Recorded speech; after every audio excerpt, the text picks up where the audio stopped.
Welcome to machinery world. ഇപ്പം നമ്മൾ എത്തിയിരിക്കുന്നത് നമ്മുടെ ഫാക്ടറിയിലാണ്. ഓക്കെ, ഇത് നമ്മുടെ ഒരു പ്രൊഡക്റ്റാണ് ചമ്മന്തി പൊടി. അതുപോലുള്ള ഈ പൾവറൈസറെ പൊടിക്കാൻ മേലാത്ത സാധനങ്ങളുണ്ട്. അത് എണ്ണ വന്നിട്ട് പൾവറൈസറെ അവനത്തില്ല. ഇതിന് അതല്ല, ഇത് പൊടിഞ്ഞ് നമുക്ക് ഇതിനെ ഡിസ്ചാർജ് ചെയ്യാം, ഇതിനെ നമുക്ക് ഇട്ട് കൊടുക്കാം.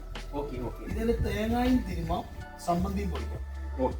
ചമ്മന്തിപ്പൊടി എന്ന് പറയുന്നത് അറിയാമല്ലോ, നമ്മുടെ നാട്ടിൻപുറത്തുള്ള ഒരു ഐറ്റമാണ്. അതുപോലെ തന്നെ ഇതിൻ്റെ അകത്ത് ആയുർവേദ ഇലകളായിരിക്കാം. ആയുർവേദത്തിനുള്ള ഇലകൾ ജ്യൂസ് ആക്കുന്നതിലും ഇത് നമ്മൾ സപ്ലൈ ചെയ്യുന്നുണ്ട്. ആയുർവേദത്തിന്റെ മെഷീനറികൾ അന്വേഷിച്ച് എനിക്ക് പല ആളുകളും വിളിച്ചിരുന്നു. അപ്പം നമുക്ക് ആയുർവേദത്തിന്റെ മെഷീൻ ആയുർവേദം നമ്മൾ ഈ ഒരു ഐറ്റം ചെയ്യുന്നുണ്ട്. പിന്നെ ആയുർവേദം പൊടിക്കാനുള്ള പൾവറൈസർ ഉണ്ട്. പിന്നെ നാടൻ രീതിയിൽ സ്റ്റോൺ അമ്മിക്കല്ല് തന്നെ നമ്മൾ മിഷനൈസ് ചെയ്ത് കൊടുക്കുന്നുണ്ട്.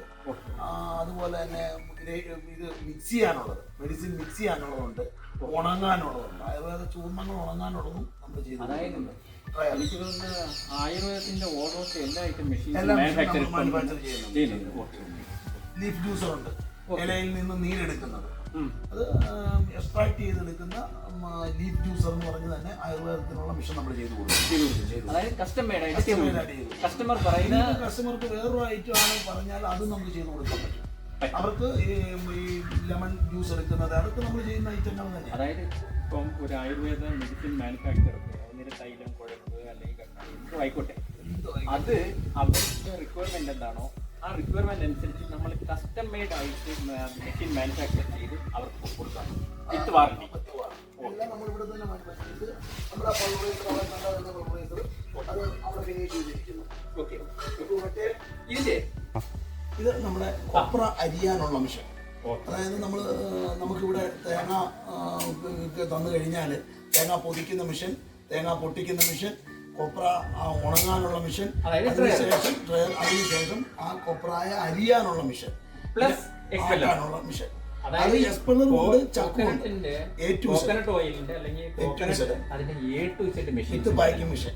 അണ്ടർ വൺ റൂഫ് എല്ലാ ഐറ്റം മെഷീൻസും ഇവിടെ അവൈലബിൾ ആണ്, മാനുഫാക്ചർ ചെയ്ത് കൊടുക്കുന്നത്. ഇതിപ്പോ കാണുന്നത് കൊപ്ര കട്ടറാണ്. ഇതിന്റെ കപ്പാസിറ്റി ഒരു മണിക്കൂർ ഇതിന്റെ കപ്പാസിറ്റി എന്ന് പറയുന്നത് ഒരു 100 kg കൊപ്ര നമുക്ക് വളരെ ചെറിയ പീസായിട്ട് അരിഞ്ഞ് കിട്ടും. അതാണ് മിഷനെ കയറുന്ന രീതിയിലുള്ള. പിന്നെ ഇതിന്റെ കോസ്റ്റ് എന്ന് പറയുന്നത് 46,000 ആണ് വിത്തൗട്ട് മോട്ടോർ വരുന്നത്. വിത്ത് മോട്ടോർ വരുന്നത് 58. ഈ മോട്ടറിന്റെ 1.5 HP ആണ്. 1.5 HP സിംഗിൾ ഫേസ്. അപ്പൊ ഇത് ഡൊമസ്റ്റിക് ആവശ്യങ്ങൾക്കൊക്കെ നമുക്ക് ഉപയോഗിക്കാൻ പോകും. ഇത് സിംഗിൾ ഫേസ് ആണ് നമ്മൾ ആ പറഞ്ഞത്. ഇത് നമ്മുടെ കോക്കനട്ട് ഷെൽ കട്ടറാണ്. അതായത് തേങ്ങയെ രണ്ടാക്കുക, ഒതിച്ച തേങ്ങയെ രണ്ടാക്കുക. നമ്മൾ ഇതിലിട്ട് കഴിഞ്ഞാൽ നേരെ കട്ട് ചെയ്യുന്ന പീസ് ഇവിടെ വരും. വെള്ളം നമുക്ക് അവിടെ കളക്ട് ചെയ്യാൻ പറ്റും. അത് നമുക്ക് കളക്ട് ചെയ്യാൻ പറ്റും. വെള്ളം കളക്ട് ചെയ്യാൻ പറ്റും. ആ വെള്ളം പല പർപ്പസിന് ഇപ്പോൾ നമുക്ക് ഉപയോഗിക്കാൻ പറ്റും. വിനാഗിരിയൊക്കെ ഉണ്ടാക്കാനായിട്ട് ഇതെടുക്കാൻ പറ്റും. തേങ്ങ കട്ട് ചെയ്ത് നമുക്ക് ഇവിടെ ഒന്ന് ഉപയോഗിച്ച് ചെയ്യും. അപ്പോൾ നമുക്ക് കോമ്പിനേഷൻ ആയിട്ട് ഡ്രയറും ഉണ്ട്. ഇത് തന്നെ ഒരു മോഡലും ഉണ്ട്. തേങ്ങ പൊടിക്കുകയും ചെയ്യും, അത് തന്നെ പൊട്ടിക്കുകയും ചെയ്യും. അതിപ്പോൾ നമ്മൾ അകത്ത് വർക്ക് നടന്നുകൊണ്ടിരിക്കുകയും ഞാൻ അതിന്റെ കാണിക്കാം. അതായത് കോംബോ മെഷീൻ 2-in-1 ആയിട്ടുള്ള ഒരു മെഷീൻ. ഡീഹസ്കിംഗും ഉണ്ട്, ഷെൽ കട്ടിങ്ങും ഉണ്ട്. അങ്ങനെ ഒരു മോഡലൂടെ ഇപ്പോൾ നടന്നുകൊണ്ടിരിക്കുന്നു. എന്നാൽ ഇത് ഷെൽ കട്ടർ മാത്രമാണ്, കോക്കനട്ട് ഷെൽ കട്ടറാണ്. ഇതൊക്കെ സ്വന്തം നിലയ്ക്ക് ഇന്നോവേറ്റ് ചെയ്ത് കണ്ടുപിടിച്ച് നമ്മൾ മാനുഫാക്ചർ ചെയ്യണോ? അത് മുമ്പ് പറഞ്ഞ പോലെ തന്നെ റിക്വയർമെന്റ് വരും. റിക്വയർമെന്റ് വരുമ്പോൾ അതിനെപ്പറ്റി നമ്മൾ സ്റ്റഡി ചെയ്യും. അങ്ങനെ നമ്മൾ അതിനെപ്പറ്റി അത് ഡെവലപ്പ് ചെയ്തെടുത്ത് ഫൈനൽ സ്റ്റേജ് മാർക്കറ്റ് ചെയ്യത്തുള്ളൂ. ഇൻഹൗസ് ഒരു റിസർച്ച് നടത്തി കണ്ടുപിടിച്ച് അതിനെ പിന്നെ ടെസ്റ്റ് റൺ ചെയ്ത് സക്സസ്ഫുൾ ആണെന്ന് ബോധ്യപ്പെട്ടതിന് ശേഷം മാത്രമാണ് കസ്റ്റമർക്ക് കൊടുക്കുന്നത്. വിത്ത് warranty. It's A great exercise. നമുക്ക് കൊടുക്കാൻ പറ്റത്തില്ല. ഇത് നമ്മുടെ സിംഗിൾ ഫേസ് വർക്ക് ചെയ്യുന്ന ഒരു പൾവറൈസറാണ്. സിംഗിൾ ഫേസ് ആണ്, SS ആണ്. സ്റ്റെയിൻലെസ് സ്റ്റീലാണ് ഇന്നും ഔട്ടും വരുന്നത്. ഇതിന് ബോഡി സ്റ്റെയിൻലെസ് സ്റ്റീൽ. ഇതിന്റെ ഇന്നും ഔട്ടും സ്റ്റീലാണ്. ഇതാണ് നമുക്ക് പഴയ കാലത്ത് മെഷീന് കംപ്ലൈന്റ് വന്നുകൊണ്ടിരുന്ന പോർഷൻസ്. ഇതാണ് അതെല്ലാം സ്റ്റീലാക്കി ചെയ്ത് സിംഗിൾ ഫേസ്. നമുക്കിത് സിംഗിൾ ഫേസ് ആണ്. നമുക്ക് നേരെ കുത്തിയാൽ അന്നേരം തൊട്ട് വർക്ക് സ്റ്റാർട്ട് ചെയ്യാണ്. കൊണ്ടുവെച്ച് അന്നേരം തൊട്ട് പരിപാടി സ്റ്റാർട്ട് ചെയ്യാവുന്ന സിംഗിൾ ഫേസ് മെഷീനാണ്. ഇത് ഇതിൽ എന്ത് ഐറ്റവും പൊടിക്കാം. ഇത് ആയുർവേദം തൊട്ട് കറി പൗഡറിന്റെ തൊട്ട് ഏത് ഐറ്റവും സിംഗിൾ ഫേസിൽ നിർമ്മലമായി പൊടിച്ച് മിനിറ്റ് കൊണ്ട് നമുക്ക് പൊടിച്ച് എടുക്കാൻ പറ്റുന്ന ഒരു മെഷീൻ. ഇത് ഹെവിയാണ്.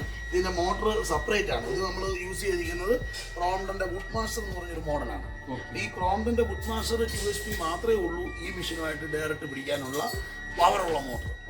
നമ്മളിപ്പോൾ വേറൊരു ബ്രാൻഡ് നമുക്ക് ഇതിന് യൂസ് ചെയ്യാൻ പറ്റത്തില്ല. ഞങ്ങൾ പല ഇതും ടെസ്റ്റ് ചെയ്ത് നോക്കിയിട്ട് 100% നമുക്ക് സക്സസ് ആയ മോഡലാണ്. അതായത് വളരെ കമ്പാറ്റബിൾ ആയിട്ടുള്ള മോട്ടറാണ് ഇപ്പം നമ്മൾ ഇത് യൂസ് ചെയ്തത്. നമ്മുടെ സ്ലൈസറുകൾ, ഇത് നമുക്ക് കപ്പ അരിയാം, ഏത്തയ്ക്ക, അങ്ങനെയുള്ള ഏത് സാധനവും നമുക്ക് അരിയെടുക്കുന്ന സ്ലൈസറാണ്. ഈ ചിപ്സ് പല ചിപ്സ് മാനുഫാക്ചറിംഗ് യൂണിറ്റുകൾ, അതായത് ഒരു ചെറിയ ഇൻവെസ്റ്റ്മെൻറ്റിൽ ഇപ്പോൾ ഒരു സ്വയം തൊഴിൽ വീട്ടിനകത്ത് വിത്ത് ഗവൺമെൻറ്റിൻ്റെ സബ്സിഡി ജീവിതത്തിൽ തന്നെ മാറ്റം ഇതിൻ്റെ കോസ്റ്റ് എത്ര വരും? വിത്ത് മൊത്തം അതായത് സ്റ്റാൻഡ് മാത്രം വരുന്നതാണ് അഡീഷണൽ. അത് 2500 ആണ് സ്റ്റാൻഡിന് വരുന്നത്. അപ്പോൾ 34,500 ആണ് ഈ ഒരു മോഡലിന് കോസ്റ്റ് വരുന്നത്. അതായത് സിംപിളി ഒരു 35,000 മുടക്കി കഴിഞ്ഞാൽ നമുക്ക് ഒരു നമുക്ക് വീട്ടിനകത്ത് ഒരു ഡൊമസ്റ്റിക് ആയിട്ട് ഒരു ഇൻഡസ്ട്രിയൽ എന്റർപ്രൈസിൽ സ്റ്റാർട്ട് ചെയ്യാൻ പറ്റും. അതിൽ നിന്ന് നമുക്ക് ഗ്രോ ചെയ്ത് പോകാൻ ചെയ്യാം. സ്റ്റാർട്ട് ചെയ്യും. ഇതിപ്പം വലിയ കമ്പനിക്കാർ ഇപ്പോൾ 3, 4, 5 എണ്ണം വെക്കത്തുള്ളൂ. സെയിം മിഷൻ തന്നെ വലിയ വലിയ ഫാക്ടറികൾ ഉപയോഗിക്കുന്നത്. ഇതിലിപ്പം പൊട്ടറ്റോ വേണമെന്നുണ്ടെങ്കിൽ നമുക്ക് സ്ലൈസ് ചെയ്യാം, ബനാന സ്ലൈസ് ചെയ്യാം, ടപ്പിയൊക്കെ സ്ലൈസ് ചെയ്യാം, പിന്നെ ഈവൻ വാഴത്തിൽ വേണമെന്നുണ്ടെങ്കിൽ സ്ലൈസ് ചെയ്ത് നമുക്ക് അതിൻ്റെതായ ഇത് നമ്മുടെ അരിപ്പൊടിയൊക്കെ വറക്കാനുള്ള ഉരുളി റോസ്റ്ററാണ്. ഇത് ഉരുളി റോസ്റ്റർ. ഓക്കെ, ഇതിന് ഒരുപാട് ഉപയോഗമുണ്ട്. മൾട്ടി പർപ്പസ് ഉരുളി റോസ്റ്റർ എന്നാണ് ഞങ്ങൾ ഇതിനെ പറയുന്നത്. ഇതിന് അരിപ്പൊടി വറക്കാം, പൗലോസ് വറക്കാം, സമ്മന്തിപ്പൊടി വറക്കാം, തേൽ മിക്സ് വറക്കാം. ഈ ഇങ്ങേയറ്റ പിക്കിൾസ് വരെ മേക്ക് ചെയ്യാൻ ഇപ്പോൾ കൂടുതലായിട്ട് പോകുന്നത് ഇതാണ്. പിക്കിൾസ് മേക്ക് ചെയ്യാൻ, അതായത് പിക്കിൾസ് നമ്മൾ അരിഞ്ഞതിന് ശേഷം ചീനച്ചട്ടിയിൽ വെക്കുന്ന അതേ പർപ്പസ് നമുക്ക് ഇതേ ചെയ്യാൻ പറ്റും. എന്ന് പറഞ്ഞാൽ ഇതൊരു മാജിക് മെഷീനാണ്. മാജിക് മെഷീനാണ്. ഏത് ഉപയോഗത്തിനും നമുക്ക് അടുപ്പയിൽ എന്താണ് നമ്മൾ വെക്കുന്നത്, ഇറച്ചി എടുത്താൽ കൊണ്ടുപോകുന്നുണ്ട്. അതുപോലെ പല ഐറ്റങ്ങൾക്ക് ഈ സാധനം നമ്മൾ സപ്ലൈ ചെയ്തുകൊണ്ടിരിക്കുന്നതാണ്. ഇത് 3 മോഡലിൽ അവൈലബിൾ ആണ്. ഓക്കെ, ഗ്യാസ്, ഇലക്ട്രിക്കല്, ഫയർവുഡ്, ഇങ്ങനെ 3 മോഡലിലാണ് ഇത് അവൈലബിൾ. ഇതിൻ്റെ കപ്പാസിറ്റി അനുസരിച്ച് റേറ്റ് മാറും. ഇതിൻ്റെ ഫ്യൂവൽ അനുസരിച്ചും ഇതിൻ്റെ റേറ്റ് മാറിക്കൊണ്ടിരിക്കും. ഇതൊരു 48, 58 റേറ്റ് വരുന്ന ഒരു മോഡലാണ്. നമ്മൾ മോട്ടോർ HP എത്ര വരും? ഇത് 1/2 HP സിംഗിൾ ഫേസ്. ഈ ഇത്രയും വലിയ മെഷീൻ റൺ ചെയ്യാനായിട്ട് സിംഗിൾ ഫേസ് ഗിയറിലാണ് ഇത് മൂവ് ചെയ്യുന്നത്. ഗിയർ ബോക്സ് ഡ്രൈവ്, അതായത് ഗിയർ ബോക്സോട് കൂടിയ, അപ്പം ഗിയർ ബോക്സിനെ ഡ്രൈവ് ചെയ്യണം, മോട്ടോർ ഡ്രൈവ് ചെയ്യണം. 1/2 HP.